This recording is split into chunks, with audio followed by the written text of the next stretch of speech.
They're dressed very fancy for an at-home dinner as well, right? Yes. Like they are trying to impress whatever is happening. Selma's got a new guy, and that's pretty rare from what we know. Yeah. Selma arrives her new boyfriend, and surprise, it's Sideshow Bob. The kids scream. Sideshow Bob explains to a very clearly... How does Selma not remember, by the way? To a very clearly confused Selma that Bart is the Seamus in short pants who sent him to prison. Oh, can I just mention that I love the look they have Sideshow Bob do when he takes his hat off right away. It's like the most sinister yet not sinister look at the same time. Like it's perfect.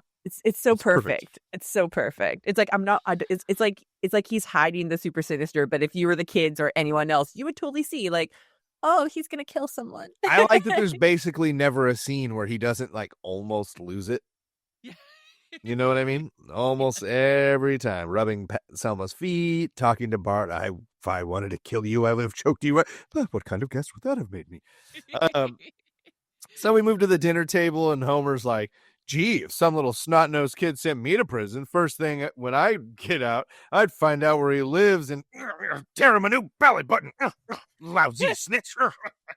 And Bart just like lets the steam out of his collar. Yeah. This is my favorite line in the entire episode is, Mr. Simpson, you're forgetting the two noble truths of the Buddha. I am not. Right? Just like Homer knows the truths of the four truths of the Buddha, let alone two of them. Yeah, so good to me. So good. So Sideshow Bob tells a story basically how, he was a regular guy and he just wanted to create primetime television children's programming, and he went into prison and it made him a seething cauldron of rage and recrimination. Yeah. Go ahead. As I say, that during the scenes while he's telling the story, there's the scenes are of him picking up the trash or whatever. Cool Hand Luke, modeled off of Cool Hand Luke. And so is the music that's coming up in a couple minutes. That's one great thing about The Simpsons, because in the next episode we have at the beginning of the episode like one of the best possible uses of having a symphony, having a live Family Guy does it as well. But having a live symphony perform every episode for you, it does some wonder. And yeah, so we get to this scene of him picking up trash. That scene, I don't even really remember Cool Hand Luke, but I remember that scene of like the CEO's the glass, face. the face, like up close on his glasses and everything. It's iconic, right? Like that. Yes, 100%. So we see Bob on the side of the road picking up, for whatever reason, almost exclusively Krusty burger wrappers and cups. I love that because that would just fuel his anger so much, because Krusty is like one of the biggest problems in his life other than Bart, right? Like that, and it like there's sort of, to me, an implication that most of that litter is from Krusty, because just as he's getting his most angry with finding it, Krusty goes by with, I think there's a girl in the car and Mr. Teeny. Yeah, it's a girl. And Mr. Teeny throws a chocolate milkshake out the sunroof, and it just slams Bob right in the face. So Krusty not only travels that path normally, which is covered in Krusty Burger shit, but Mr. Teeny is in there and throwing trash out of the sunroof. So to me, there's an implication that most of that trash is just from Krusty. From the Krusty Burger. But I do know that Krusty does not use his own products. So no. Maybe it's all Mr. Teeny food. Mr. Teeny, and maybe the girl was eating it, because is Krusty going to take? Is Krusty really going to go pay for some high class meal when he can just throw some burgers at her? Who doesn't like a chocolate milkshake? No matter where it's from, you'll drink it. Or as in, if you drink chocolate, quote unquote, milkshakes from some places, they're just chocolate shakes. Yeah. Yep. Hold the milk. Okay, so his bitterness also ruined his winning of a daytime Emmy. Yes. Krusty was the presenter for Bob's award. I like why Krusty's mad. Obviously, Krusty's mad, right? It's like the episode almost makes it seem like Krusty's being the dick, but it's like, Bob did try to kill him. Try to frame him for murder. Well, try to put him away for life. Yeah. So yeah, come on. But Krusty's presenting it. He's not so pleased that Bob is one of the nominees. Who are the other nominees? It's like Sad Pants, Yeah. Pepito, the world's biggest cat.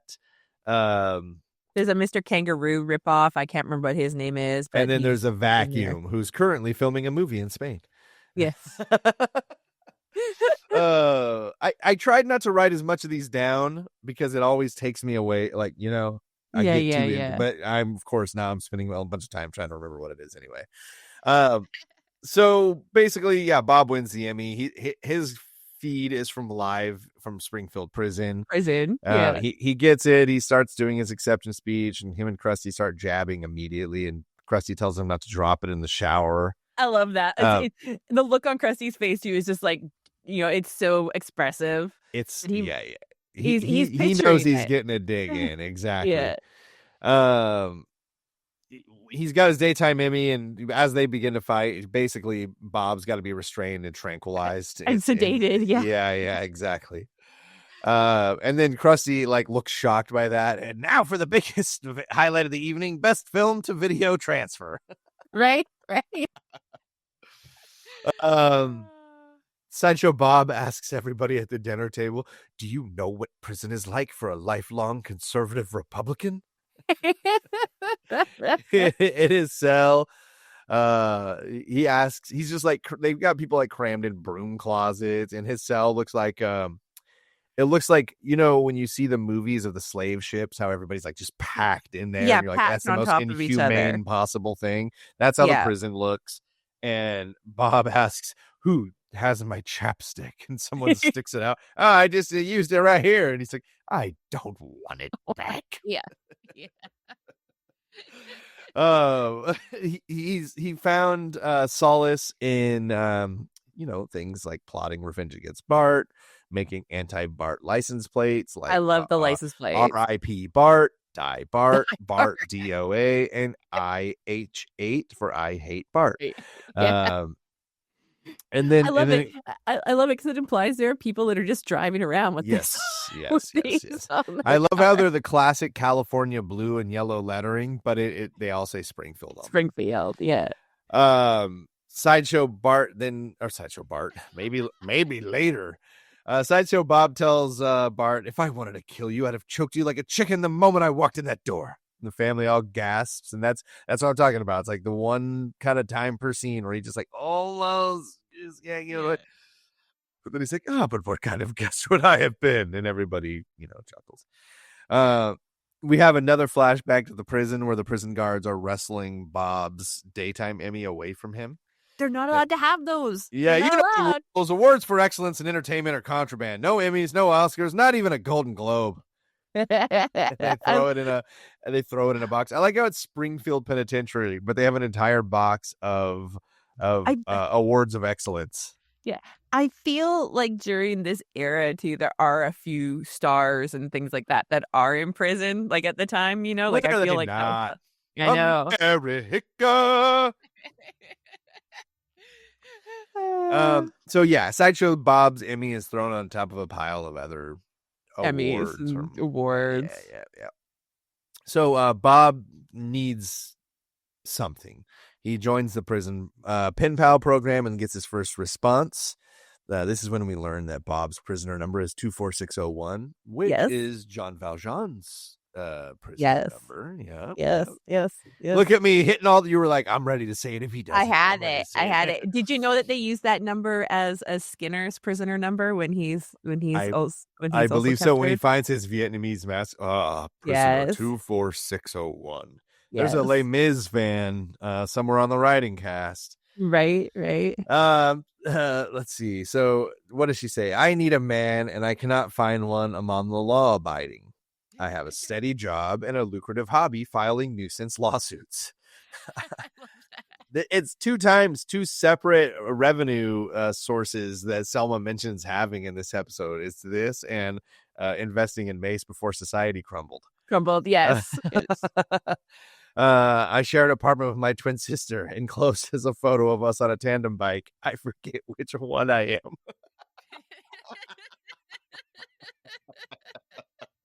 I don't know why I love that No, so it's so much. great. And it's so of great. course, like, my daughter was watching this episode with me in the car. We were waiting for Danny, and I was like, "Hey, let's watch the Simpson episode." And she was like, "Why are their butts so big?" And I was like, "All right." So they did their job, you know. Sideshow Bob replies to her that her photo started a riot in the maximum security wing of his heart. Aw. Selma's reading this in the tub with like her gross hairy legs, and she sinks down. And the last thing that goes down is the cigarette. Burns I up. love that part. So like they begin to fall in love. During a visitation, Sideshow Bob asks for a kiss because he sees another prisoner kissing his wifey through the glass on the lips. Through the glass, yeah. Selma's like, "Yeah, but you know, only on the cheek."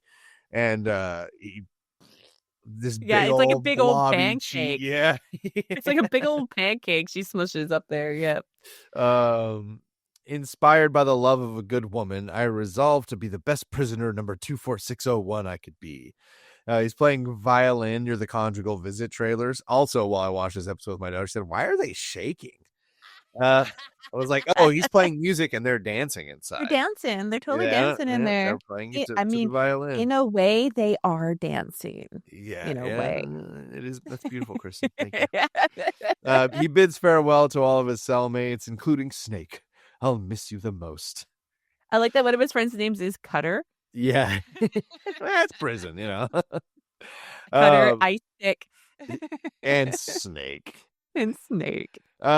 He finishes up his story, and everybody basically is like swooning over Bob for some reason. Like, for even his, Lisa's okay with it. Like, yeah, even yeah, Lisa's yeah. like, "Oh, But you Bart, changed." Bart's red flag stays lifted. Yeah. You're living proof that our revolving door prison system works.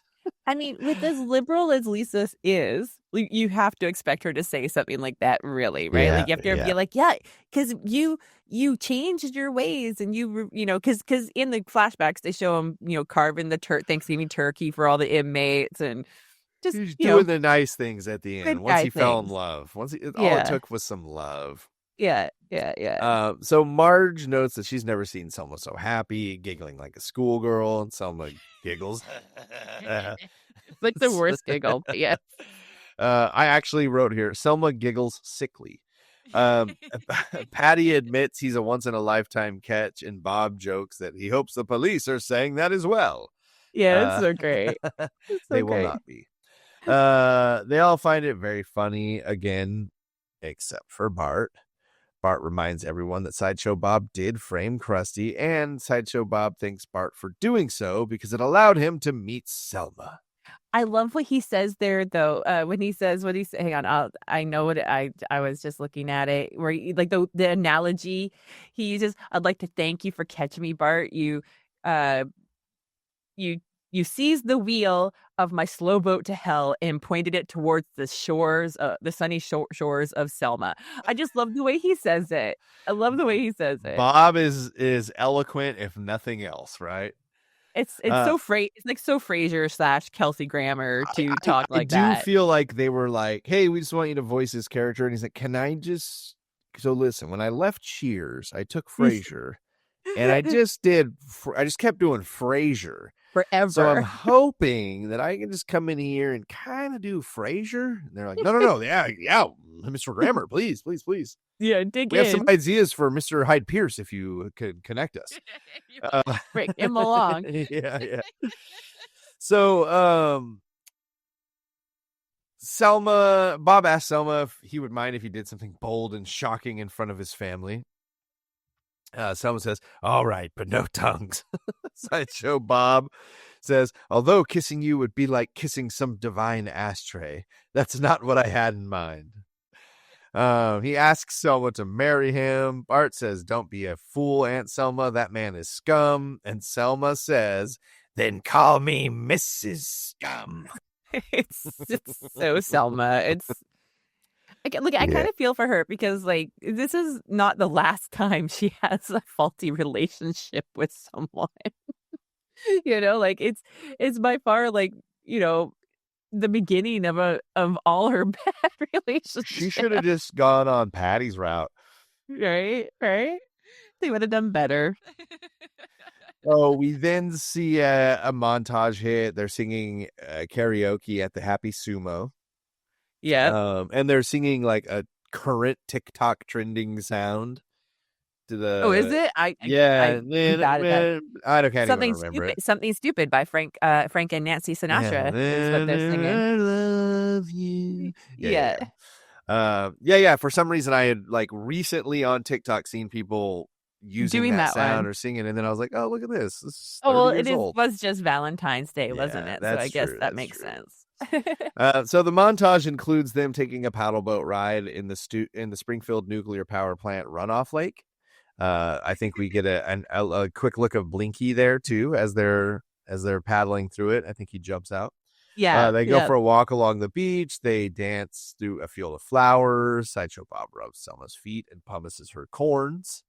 Yes. And Selma lets Ralph Mellish or Hans Molman, if you like better, but his real name is Ralph Mellish, pass his driver's license eye test, even though he clearly gets it wrong. And wrong. Yeah, she's just so swooned.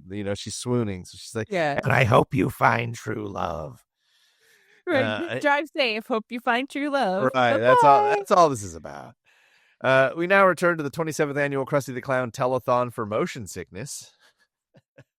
We see the money is get motion sickness. I wish they would have this and figure out 100%. It's just such a goddamn funny thing. It's always for cancer or for motion whatever sickness. Children leukemia in children. It's like, and look at that! You should have seen that bus they drove in on. Look, motion sickness. It's a serious thing, and it stops you. Game developers, turn off motion blur for my friend Kristen. You fuck faces. Thank you. Make it at least an option. Jeez. Right? Let me expand the field of view also. So look, I'll move my head around really quick. That is not how motion blur works, you guys.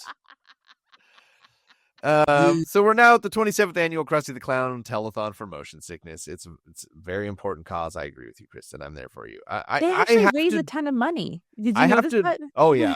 Really quickly though, I have to drive in the front seat. So I get car sick, sick, which is a form of motion sickness. It is a form of motion sickness. Yeah, $385,382.35 to be precise. That's a ton of money for motion sickness. For now. Krusty's telling, I love you people. I love my kids. Poor little guy. So tragic. So nauseous. You should have seen the bus they came to the studio in. He introduces the chairman of the company, who I love. Hey, Krustala, there's an old friend backstage, and that's when Sideshow Bob comes out and the two hug.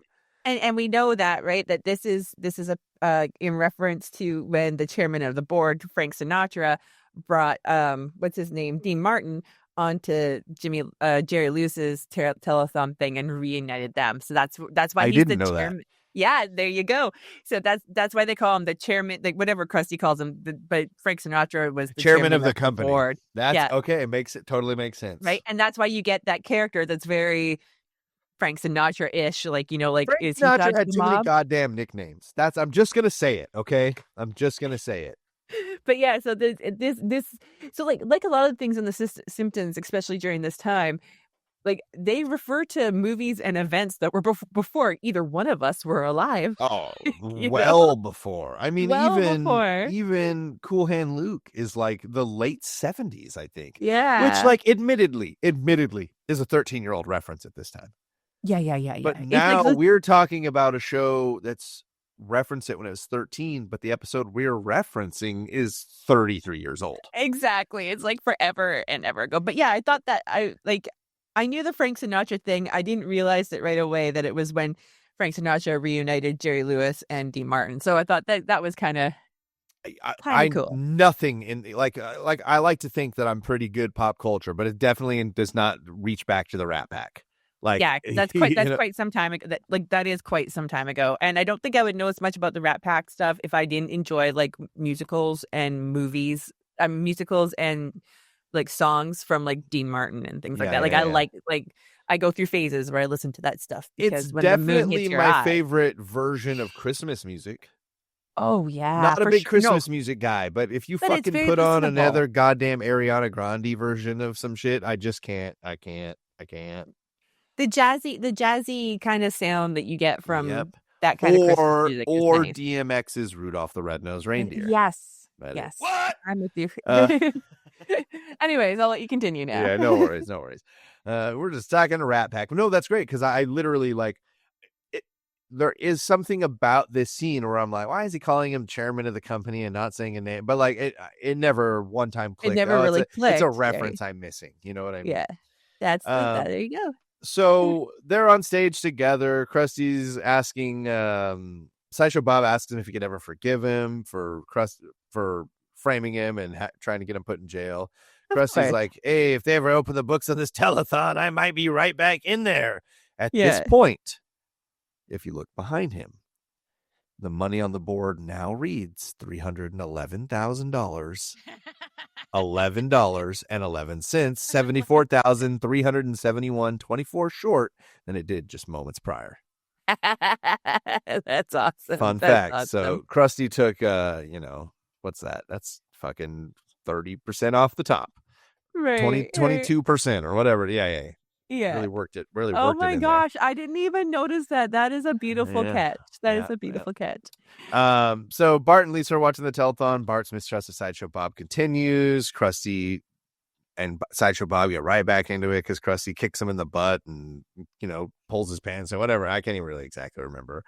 But Bob loves it. You get the moment too where Krusty tells Bob that the guy he hired to replace him can't hold a candle.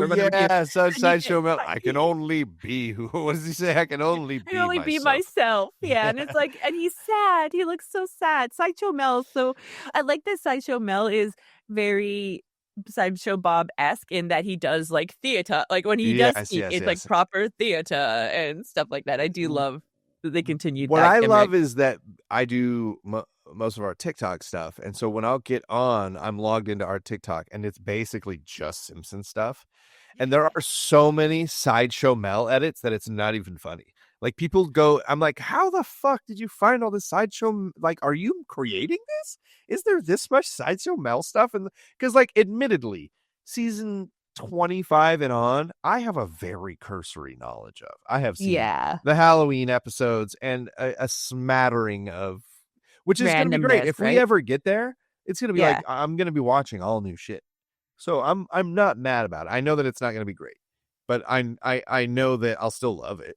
You know yeah. So there's new stuff to find. There must be a lot of Sideshow Mel shit because holy hell, these edits. I'm multiple Sideshow Mel edits. Sorry, I'll get off that high horse there. All right. So Krusty kicking Sideshow Bob in the butt. Oh, Krusty, I can't tell you how much I miss this.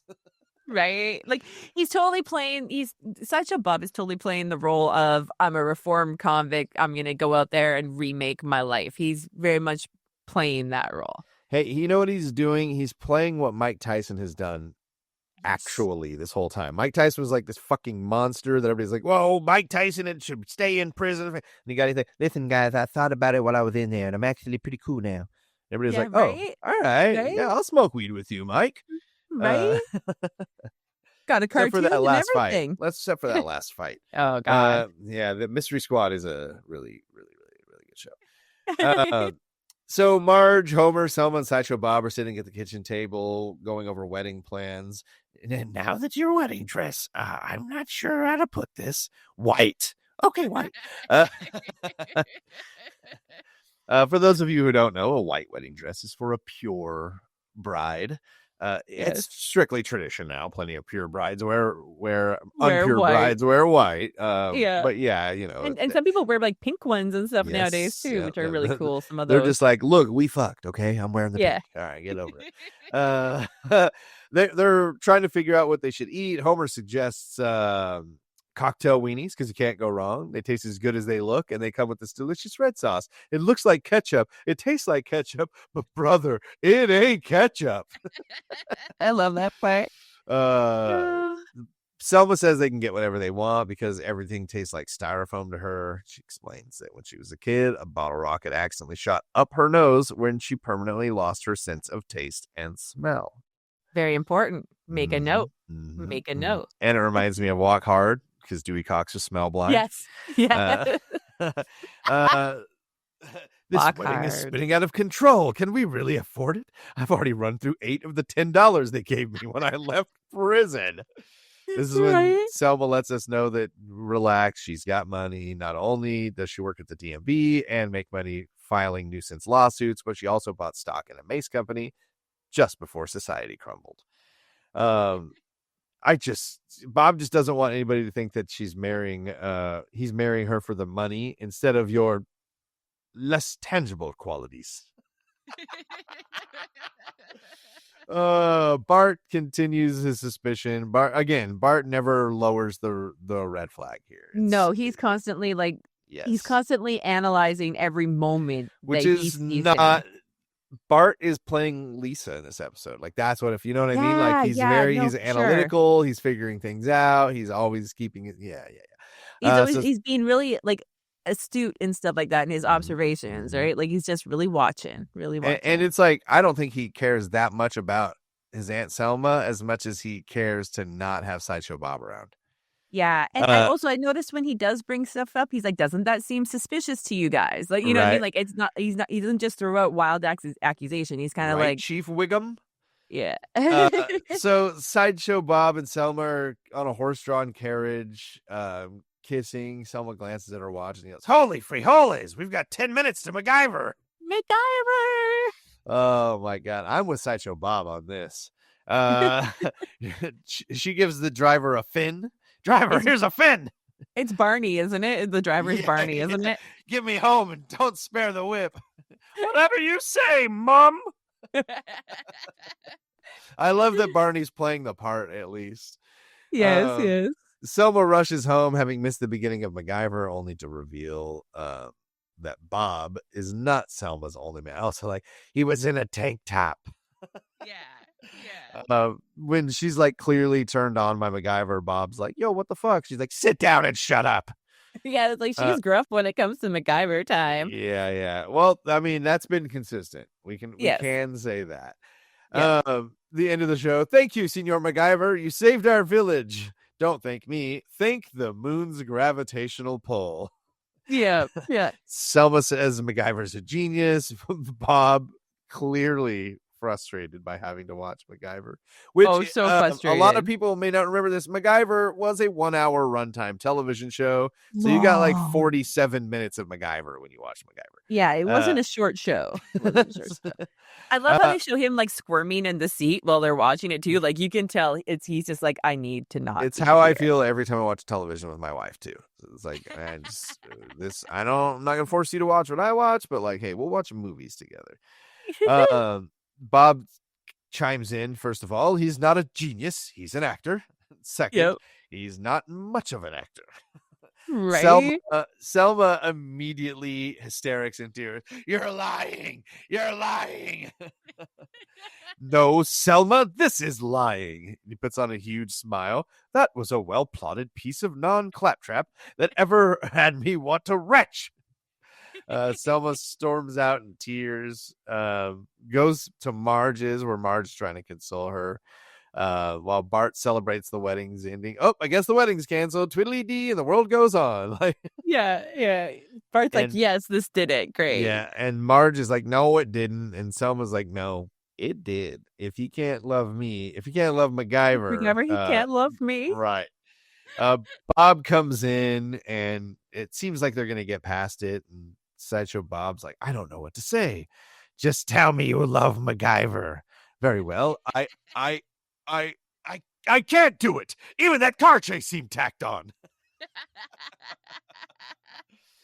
I like how he can't even pretend that one part of the show was all right. It was just all so bad. And it probably was.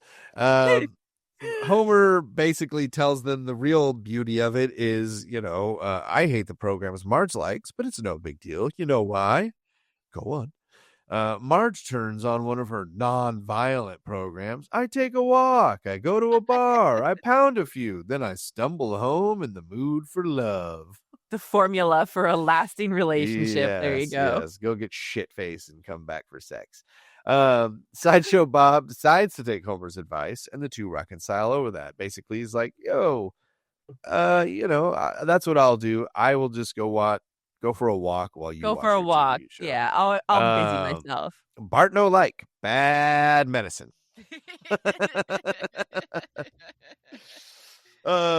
Maggie proves an adorable, although constantly falling over flower girl at the wedding. Lisa clearly not pleased with that. I could have been the flower girl, and I wouldn't keep falling down either. Bart tells her, like, oh, they chose Maggie. And he's like, yeah, well, if you want to go for cuteness instead of competence, that's fine. Right? She's like so offended by it. Yeah. Reverend Lovejoy, of course, is doing the ceremony. A Sideshow Bob turns to say, I do. Bart sees him as the Grim Reaper. Yes. At the wedding reception, Moe and Barney greet a champagne tray. Moe takes a glass. Barney takes the bottle. Right. Meanwhile, Homer surrounds himself with the hors d'oeuvre trays. I love that they just, where are you going, weenie boy? You know, he pulls Right. it does the pan out, and they're all around him, closing in. Yes. They know where they need to be. I also love Sideshow Bob's outfit that he chose to get married in, because it's like the classic Chuck's thing, like the long tails and striped pants and stuff. And a cummerbund. Yeah, it's like so classy. So classy. We then get to, I don't know why that unmuted. I was just hearing Krusty tell a funny joke. Oh, when Marge is filming them, going around filming, and she's like, tell a funny joke, and he gets panicky. He's like, oh God, okay, yeah, funny joke. And he starts telling one, and then I walks into a bar, takes out a tiny piano and a 12-inch pianist. Oh, wait, I can't tell that one. Yeah. My favorite part though is right before that, Homer's just devouring all the hors d'oeuvres, and that's when Patty's like, I'm the only single girl left in the family. And then she sees Homer just, well, I guess it could be worse. Right. It's time to cut the cake, and Bob thanks God for making him a 168-pound woman. I love that he just tells everybody her weight. To the pound. Yeah. Selma announces that on the advice of Bob, she's going to give up smoking, except for after meals and MacGyver, which also, yeah, you got to remember that. Foreshadow. Yeah, remember that. Note it. Bart continues to remain suspicious. Well, this is when he approaches Chief Wiggum, right, and says, like, something seem weird to you, Chief? You know, like, yeah. What does he say? Like, Chief Wiggum reassures Bart Sideshow Bob wouldn't try anything while the #1 police officer in town is around. Now, where did I put my gun? And he spots it over by the wedding cake where there's kids just right next to it. All the kids are going to get wedding cake. All the kids. America. So it's rice throwing time, a classic tradition in a wedding. Yeah. Selma and Sideshow Bob drive off.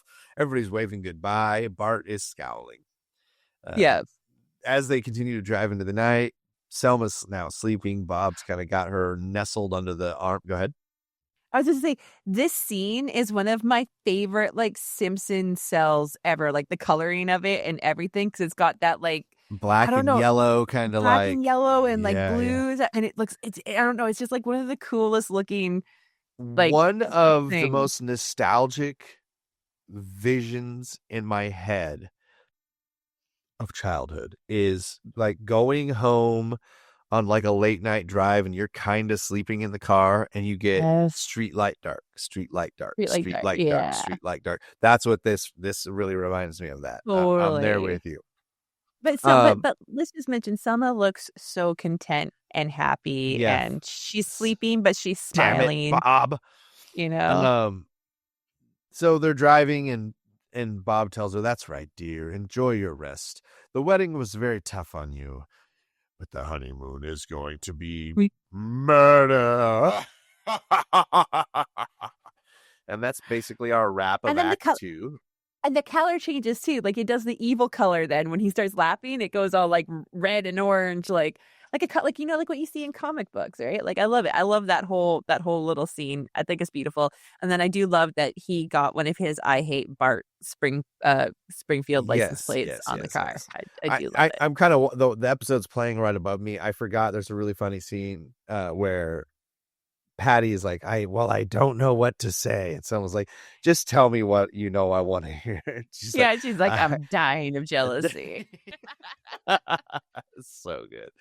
So we then cut to for me it's a weird. Okay, so why do they already have the video of the honeymoon? I don't know. That's my one thing about the episode. We're like, they're still on the honeymoon. Yeah, they got that videotape real fast. Right, right. That's the one thing about the episode. I'm like, why do they have it already? If she's still there. But anyway, let's just pretend that it's fine. There's a lot of exactly. Sometimes I feel like we'll nitpick on something. I'll be like, why are we doing that? Who cares? Like, it's a goddamn cartoon that's been on for 40 What everybody years. needs to know is that they're filming it with a video camera they got for their wedding as a wedding present with the cassette tape that Homer gave them. Good. And after we're done watching this, we could tape over it. Yeah. The camera pans. Let's see. Okay, so they're at Shelbyville Falls. I love that they're at Shelbyville Falls. We see Bob roughing up the bellhop for not giving them a room at the fireplace. Foreshadow. Then he spots the camera and kind of tones it down a little bit. As he does every time he starts to lose it during this episode, on the verge of really losing it. Yes. Oh, also, besides Shelbyville Falls, there's what's it called? The Rolling Rock. Yeah. It's just a rock that rolls a perpetual motion rock. Yeah. Yeah. So Sideshow. Going back up to the top. Bob goes into the hotel room with the fireplace that he has gotten by force. Fire, scourge of Prometheus, toaster of marshmallows, eradicator of deadwood. Yeah, it's so good. Sideshow Bob. Go ahead. Oh, sorry, go on. No. Please. I was to say, right after that, we get one of the most disturbing looks, like points of view ever in The Simpsons. It's gotten pretty. Yeah. Well, we also got like that super close up of Selma's face right at the beginning of this video too, where you're like, oh, okay, it couldn't get any worse than that, surely. And now we're getting Sideshow Bob standing at her feet, like she's clearly laying on a bed. And she's covered up at first, and he's standing there, and she's clearly holding it, and like you get a POV, like first person point of view, as she rips off the blankets to reveal her nice hairy legs, and like what must be a bit of her stomach, and he looks so happy. Yeah, when she says he suggests they shut it off, and she's like, "And make love," and he says, "I suppose so." And the tape cuts off, and that's what the Simpson family is watching together. Back home, Bart wonders why Sideshow Bob was so upset over the fireplace. Right? Like, yeah, it's kind of a weird because he's picking out things right away, right? Like, because Bart's been so critical the whole episode. He's watching. Yes. Marge explains that he just wants the honeymoon to be romantic with Aunt Selma. While Selma is moaning with delight after their coitus, Sideshow Bob rushes frantically to the bathroom and he's scrubbing himself and splashing water all over himself. It's kind of like the Ace Ventura when he realizes she is you get it. So he says, even murder has its ugly side. Thank you. I love it. Selma calls, Bob, would you mind rubbing my feet?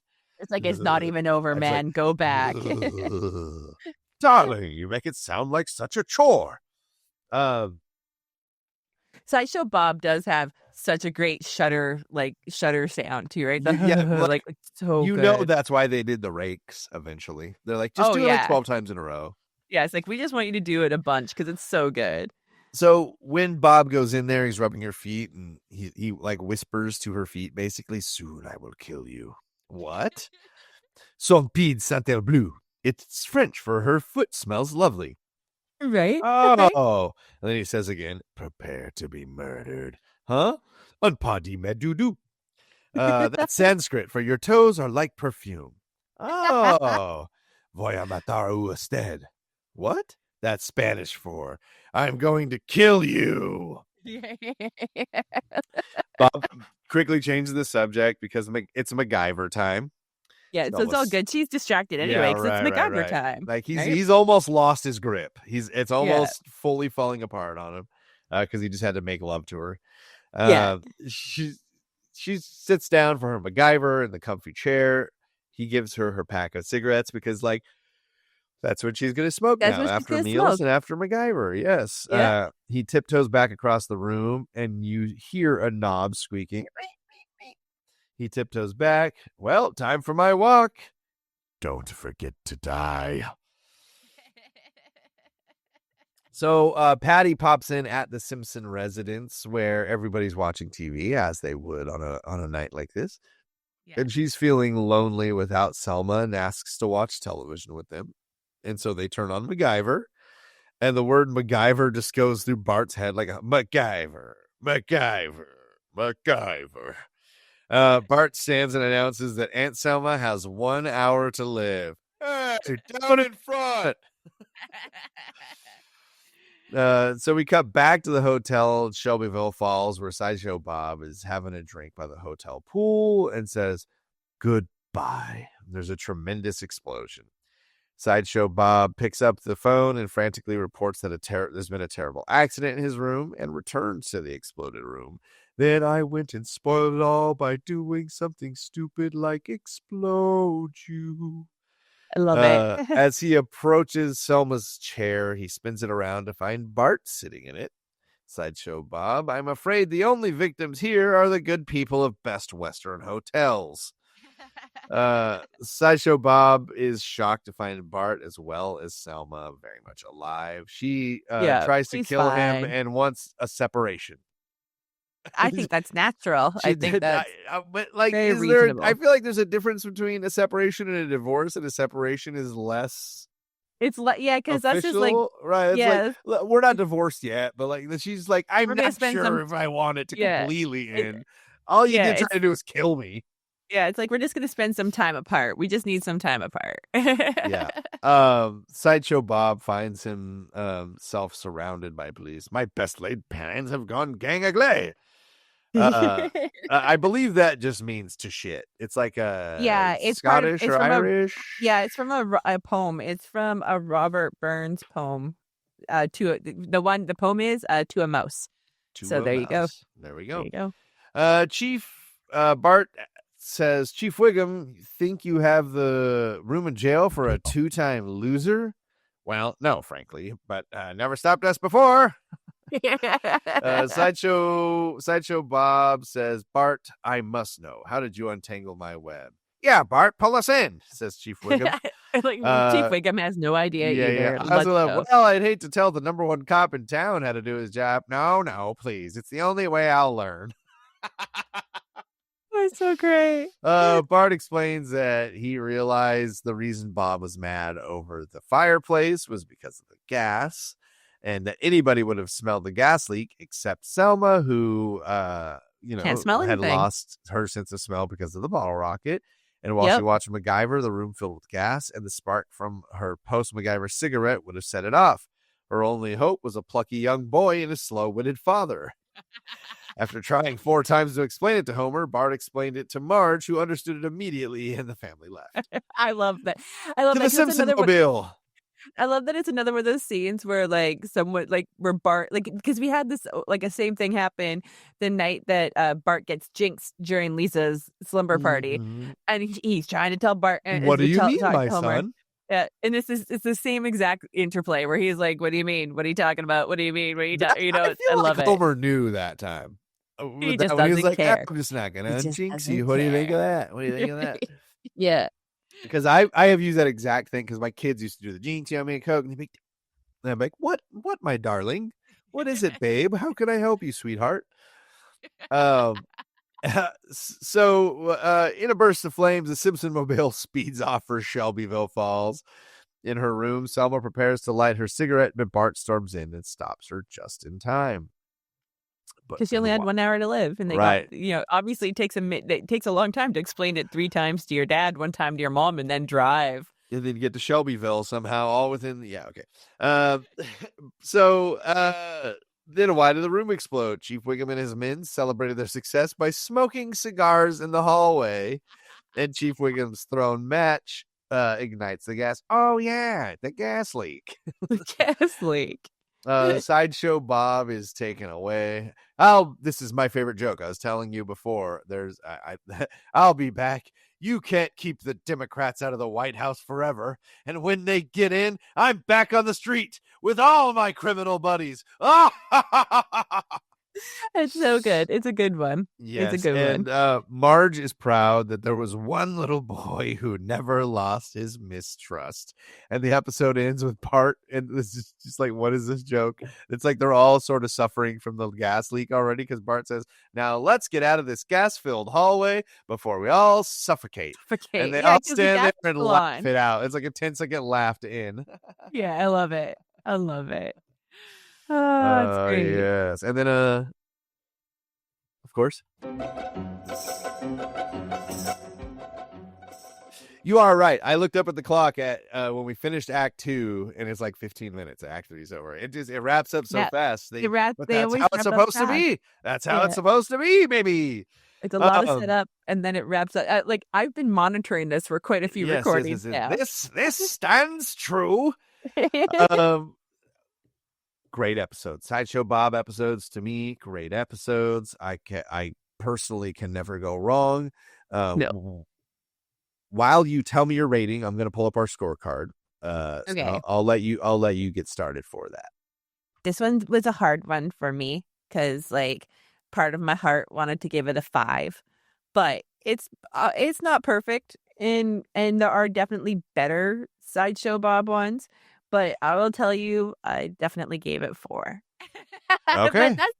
But that's just me loving Sideshow Bob. I love Sideshow Bob episodes, and I think Kelsey Grammer is so funny in every single one of them, and it feels like he really dives into the Sideshow Bob persona. He fucking loves, but I've never once heard him even talk on it, if I'm being honest. No, there's got to be an interview, but he fucking loves it. There's no way he's done it this many times, and he's got to love it. There's got to be something he really loves about it, and you know what? And I just love Sideshow Bob because he's always like super intelligent, but like super evil, and it's a 4 for me, and I don't give out 4s often, and there's not much I don't like about this episode though, because I think it just doesn't hit. Selma, it doesn't hit that tier. I totally get what you're saying. Yeah.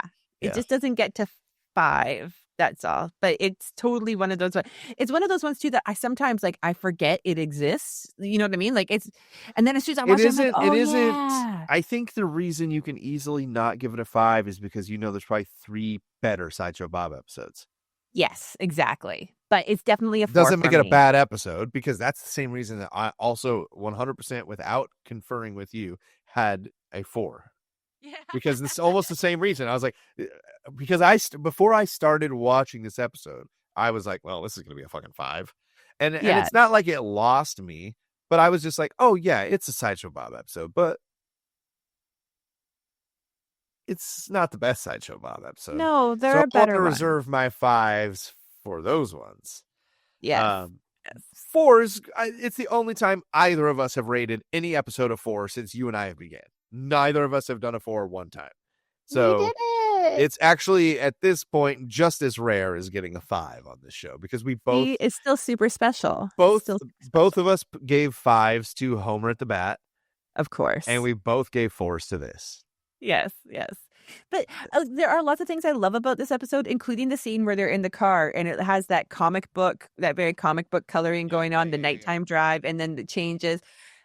I do like it when The Simpsons kind of seems to reserve some styles of art and stuff for certain characters. Well, that's what I was going to say. Things like that. You made a good point by bringing that up, that sometimes in these shows you can really have almost like a filmmaker's perspective, and you don't like some movies. I'm like, well, the substance of the movie I don't love, but holy shit, you should have seen these shots. Yeah, 100%. Those kind of things can play into an animated series too. Yep, for sure. Sure. And I think they totally do that, right? There's some types of coloring and animation shots that you see with Sideshow Bob that you don't really just see thrown around the Simpsons universe and stuff like that, and I think that it also makes it special, and it's kind of cool. Would you like trivia? I also loved it. Or hang on, can I just also say that I love his yeah. last name is that his last name is Terwilliger. Terwilliger. Yes. It's a beautiful last name. Okay, it's like, go it's ahead. gotta be just like, it has to be fancy, right? Like, Yeah, it's so fancy. would you like trivia or a character profile? Listen, I was wondering who the character bio was, and I almost asked you right away, like at the beginning of the whole thing. So who's the character bio? Character bio is from Simpsons World Ultimate Simpsons Guide, seasons 1 through 20. Look, I've got a scale in here because I'm on a weight loss journey, and I weighed this book before we started. So if you put it in its like protective sleeve, it is 9.5 pounds. It is a nearly 10-pound book. Your character bio is Selma. Ooh. Her family tree Spot is the daughter of Jacqueline Bouvier, twin sister of Patty, and both older sisters of Marge. Her pet iguana's name is Jub Jub. Her cigarette brand is Laramie. Her employer is the Department of Motor Vehicles. I will add to that she files nuisance lawsuits and invested in Mace before society crumbled. Yes. Her hair is frizzy, grayish, with a part in the middle distinguishing her from her twin sister. Patty doesn't rock the part. Her favorite TV show? MacGyver. Okay. Favorite male? Richard Dean Anderson.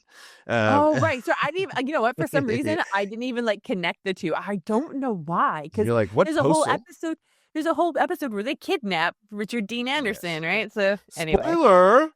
Sorry. And her least favorite male? Homer Simpson. Good job. Her quote is, "Now bring us some extra chairs like a good blubber-in-law."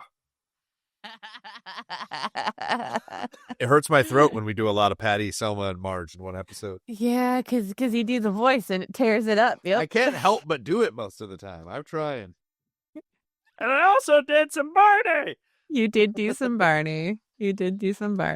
Okay, true trivia questions here today. Both actually give a true false, which one of them is very easy. Okay. The very easy one. True or false? Big Bob is the name of the traffic reporter that flies in a helicopter in Springfield. False? It is false. Can you think of that traffic reporter's name? Is it Arnie something? Is. Is it? Yeah, okay. It's Arnie blank in the sky. I want to say Arnie Pie or something like that. Arnie Pie what in it the is? sky. Yes, I was going to say it's a very fun turn of phrase. I could kind of hear it in my head. Then I'm like, no, you're not getting that right, but I did. Arnie Pie in the sky. Okay, the second question: who is the school band instructor and music teacher? I will let you try to answer without the multiple choice, and then I'll give them to you. You know what? He's one of those characters that I can never remember his freaking name. I can tell you exactly what he looks like right now. While I give Kristen 10 seconds to think, I'll just let you guys know we do these trivia questions out of this. It's just called the Simpsons Trivia Box. I've had it for so fucking long. Yeah, it's by Imagination Games. So and they're literally just trivia cards inside. So that's what we do. We use that book and this trivia for some fun stuff. Is it A, Mr. Largo, B, Mr. Foxworthy, or C, Miss Hoover? A? It is A, Mr. Largo. Thank you. I'm pretty sure it starts with I'm pretty sure it starts with an L sound. And that was all I was going on, was that there was an L sound in there. And you got it. It was pretty vague. And sometimes it's process of elimination. That's all it takes, Well, that's basically all for this episode. It was a good episode. The highest rating without being quote unquote perfect for us this season. So, and it was unanimous in that decision. So, yeah, usually there's a little bit of differ, but not today. Not today. I mean, I'm looking at it right now, and we are always pretty close, within 0.5 mostly, which I guess isn't really close. But I mean, honestly, for the most part, we're pretty consistent. I think there's one episode where I was 0.7 above you or something like that. But yeah. Usually it's not too far off, and usually it's just one of us being more generous or the other one being more sticklery about why. We're just I will say, so you have rated on probably 12 or so. I think Greg had 7 or 8 before that. Your average this season is a 3.11. Mine is a 3.21. I feel like that's not horrible. No. Like, No, I feel like that. I feel like that says that, like, for the most part, I'm pretty happy with the Simpsons, right? Yeah, like, yeah, for the most 100%. part, I'm happy with them. So, that rings true, especially for the seasons that we're in. You know what I mean? Like, to me, this is We might start getting some ones eventually. You know, you never know. like right now, I feel like we're in the the best part of I will say that, it. like I said at the top, I haven't watched probably the last 10 seasons. But one time, one came across on, like, I don't know, maybe random or something while I was watching them, and it pissed me off so bad. And I was like, please, no. I hope there's not like a lot that do this. But I watched it and was so angry. And it was a Mr. Burns centered. I don't remember it. And I hope that when I get there, I totally view it differently and don't even remember it as being bad. But I watched it and was like, man, this is not, damn it. Look, Damn I it. already told you the day that I randomly watched the one where they retconned Homer and Marge's getting together. I watched it and I was just mad the whole time. Like, I But, was just like, what is this? If anybody's a Stephen King fan, they recently did a 2-part special called Not It, where they're all kids, Homer and Marge, and it's it. They do it. So that's a fun little thing. So, okay, anything else you want to add to this, Kristen? No, thank you for watching. We kind of watch it together, but thank you for watching this with me today. It was super fun. I like this episode. This episode made me happy. I was excited to do it, so it was awesome. So thank you, and thank you everybody for listening. And you guys are all awesome because you're here listening with us. So you're good. Yeah, we're at Cromulent Show everywhere. Go find us. We're out there having fun. I like to say that our social medias are basically just time capsules. We're going to be posting clips and promos and maybe even some other things from these time frames. So, if you want to remember what 1992 was like and see some lines in the TV where the tracking's not quite right, jump on our TikTok. I'm going to show you that. Yes. So, yes. Other than that, thank you guys again for listening, and we'll see you next time. Bye. Shh.